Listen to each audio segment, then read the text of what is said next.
نبوت کی نشانی۔ اللہ کے رسول صلی اللہ علیہ وسلم نے جب مدینہ طیبہ ہجرت فرمائی تو اس وقت مدینہ میں جو قومیں آباد تھیں ان میں ایک بڑی تعداد یہودیوں کی تھی، جن کی عزت دوسری عرب قومیں بھی کرتی تھی، محض اس خیال سے کہ ان کے پاس آسمانی کتاب تورات کا علم ہے۔ لیکن ان کی بدقسمتی یہ تھی کہ یہود میں صرف گنتی کے لوگ تھے جنہیں اسلام کی توفیق ملی اور اللہ کے رسول صلی اللہ علیہ وسلم کے صحابی ہونے کا شرف حاصل ہوا۔ یہود نے اللہ کے رسول صلی اللہ علیہ وسلم کی علامات کو اپنی مذہبی کتابوں میں پڑھ رکھا تھا۔ تورات میں اللہ کے رسول صلی اللہ علیہ وسلم کے دو وصف بڑے واضح طور پر بیان کیے گئے ہیں۔ ان میں سے ایک یہ ہے کہ آپ کے ساتھ کوئی ایسا برتاؤ کرے جس پر غصہ آ جائے تو آپ اس کو اس طرح برداشت کر لیتے ہیں کہ غصے کا اثر بھی آپ کے چہرے انور پر ظاہر نہیں ہوتا۔ دوسرا وصف یہ ہے کہ جتنا زیادہ آپ کے ساتھ جہالت کا سلوک کیا جائے اتنی زیادہ آپ کی قوت برداشت نکھر کر سامنے آتی ہے۔ غور کرنے کا مقام ہے کہ دنیا میں کون سا ایسا شخص ہوگا جس کو غصہ دلایا جائے، اس کے خاندان کو برا بھلا کہا جائے اور وہ تحمل اور برداشت کا ثبوت دیں؟ کون ایسا شخص ہوگا جس کے ساتھ مسلسل بدتمیزی کی جائے مگر اس کے حوصلے اور حلم میں اضافہ ہی ہوتا چلا جائے؟ ہمارے پیارے رسول صلی اللہ علیہ وسلم کے اندر یہ دونوں خوبی مکمل طور پر موجود تھی۔ آئیے واقعے کی طرف بڑھتے ہیں۔ زید بن ثانہ ایک مشہور یہودی عالم تھا اور حق کی تلاش میں تھا۔ اس نے تورات میں اللہ کے رسول صلی اللہ علیہ وسلم کی صفات اور علامتیں پڑھ رکھی تھی۔ جب اس نے اللہ کے رسول صلی اللہ علیہ وسلم کو ان علامتوں کی روشنی میں جانچا تو اسے یقین ہو گیا کہ محمد اللہ کے سچے رسول ہیں اور آپ کو واقعی اللہ تعالیٰ نے نبی بنا کر بھیجا ہے۔ مگر جو دو خوبی اوپر بیان کی گئی وہ چاہتا تھا کہ ان کو بھی چیک کروں پھر ایمان لاؤں۔ اس مقصد کے لیے وہ مختلف بہانوں سے اللہ کے رسول صلی اللہ علیہ وسلم کی مجلسوں میں آتا، آپ سے سوال کرتا اور ان دو خوبیوں کو آپ کی ذات گرامی میں دیکھنے کے لیے بے تاب رہتا تھا۔ چند دن ہی گزرے تھے کہ اسے یہ موقع ہاتھ آ گیا، جس کو زید بن ثانہ خود بیان کرتا ہے کہ میں ایک دن اللہ کے رسول صلی اللہ علیہ وسلم کے پاس بیٹھا تھا کہ ایک شخص اپنی سواری پر آیا اور اس نے اپنی قوم کے بارے میں بتایا کہ اللہ کے رسول میرا تعلق فلاں قبیلے اور فلاں بستی سے ہے۔ میں نے ان سے وعدہ کیا تھا کہ اگر تم لوگ اسلام قبول کر لوگے تو تمہارے پاس صبح اور شام بڑی مقدار میں رزق آئے گا۔ انہوں نے اسلام قبول کر لیا۔ اب صورتحال یہ ہے کہ وہاں قحط سالی ہے۔ مجھے ڈر ہے کہ کہیں یہ لوگ بھوک اور بدحالی کی وجہ سے واپس مرتد نہ ہو جائیں۔ آپ اگر مناسب سمجھیں تو ان کے لیے کچھ مال و متاع بھجوا دیں تاکہ ان کے کھانے کا مسئلہ حل ہو جائے۔ اللہ کے رسول صلی اللہ علیہ وسلم نے حضرت علی رضی اللہ عنہ کی طرف دیکھا جیسے آپ ان سے پوچھنا چاہتے تھے کہ کیا ہمارے پاس ان دنوں بیت المال میں کچھ مال موجود ہے جو ان کو بھیجا جا سکے،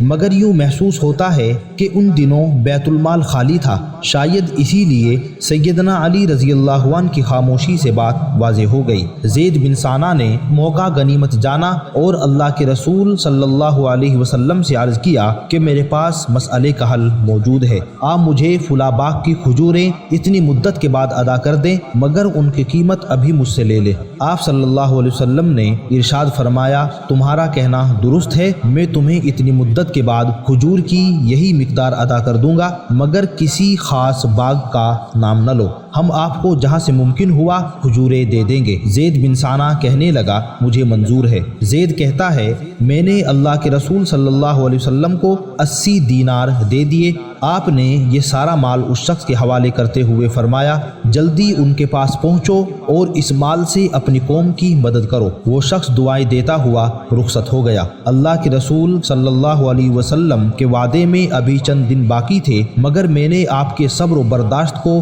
جانچنے کا فیصلہ کر لیا۔ چنانچہ اللہ کے رسول ایک دن حضرت ابو بکر، حضرت عمر اور دیگر صحابہ کرام کے ساتھ ایک جنازے میں شرکت کے لیے بقیع الغرقد میں تشریف لے گئے تھے۔ جب آپ جنازے سے فارغ ہوئے تو میں بھی وہاں پہنچ گیا۔ میں نے اپنے منصوبے کے مطابق اچانک آپ کی چادر پکڑ لی اور اسے اتنے زور سے کھینچا کہ چادر آپ کے کندھے سے اتر گئی۔ میں نے ساتھ ہی نہایت کرخت لہجے میں کہا کہ اے محمد میرا حق اور میرا قرضہ واپس کرو۔ اللہ کی قسم اے عبد المطلب کی اولاد، حقوق کی ادائیگی اور قرض کی واپسی میں جان بوجھ کر تاخیر کرتے ہو۔ حضرات، ابھی وعدے کی مدت میں کئی دن باقی تھے، ایسے میں مطالبہ کرنا ہی غلط تھا۔ پھر انداز ایسا برا کہ آپ صلی اللہ علیہ وسلم کے پورے خاندان کو درمیان میں گھسیٹ لیا۔ یہ بدتمیزی، یہ بد اخلاقی کسی بھی شخص کو غصہ دلانے کے لیے کافی تھی۔ حضرت فاروق اعظم رضی اللہ عنہ بھی اس موقع پر موجود تھے اور اس یہودی کی بکواس سن رہے تھے۔ اللہ کے رسول صلی اللہ علیہ وسلم کے بارے میں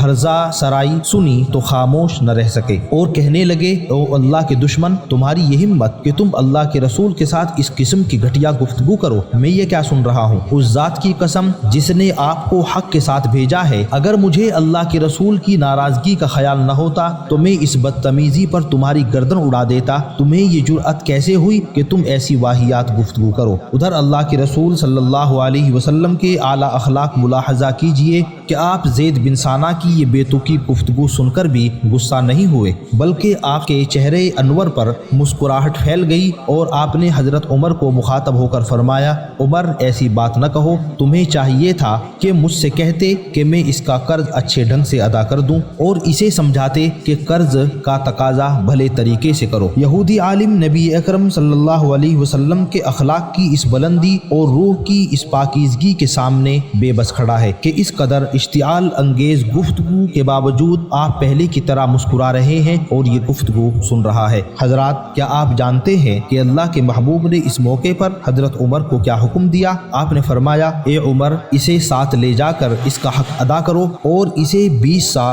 جو تقریباً 50 کلو ہوتا ہے کھجور میں زیادہ ادا کرو، یہ اس چیز کا بدلہ ہے جو تم نے اس کو دھمکایا ہے۔ زید بن ثانہ کہتا ہے کہ حضرت عمر مجھے ساتھ لے کر بیت المال گئے، میرا قرض واپس کیا اور نبی اکرم صلی اللہ علیہ وسلم کے حکم کے مطابق 20 سا کھجوریں زیادہ دیں۔ میں نے کھجوریں وصول کر لی تو حضرت عمر سے کہا، یہ میرا حق مجھے مل گیا، اس بات کی تو سمجھ آتی ہے، مگر یہ 20 سا کس لیے دیے جا رہے ہیں؟ فاروق اعظم نے کہا کہ رسول اللہ کا حکم اسی طرح ہے، یہ چیز اس کا بدلہ ہے جو میں نے تمہیں ڈرایا تھا۔ زید کہتا ہے، میں نے حضرت عمر رضی اللہ عنہ سے کہا، کیا تم مجھے جانتے ہو؟ عمر فاروق نے کہا، تم خود ہی بتا دو۔ میں نے کہا کہ میں زید بن ثانہ ہوں۔ حضرت عمر نے کہا، وہی جو مشہور یہودی عالم ہے؟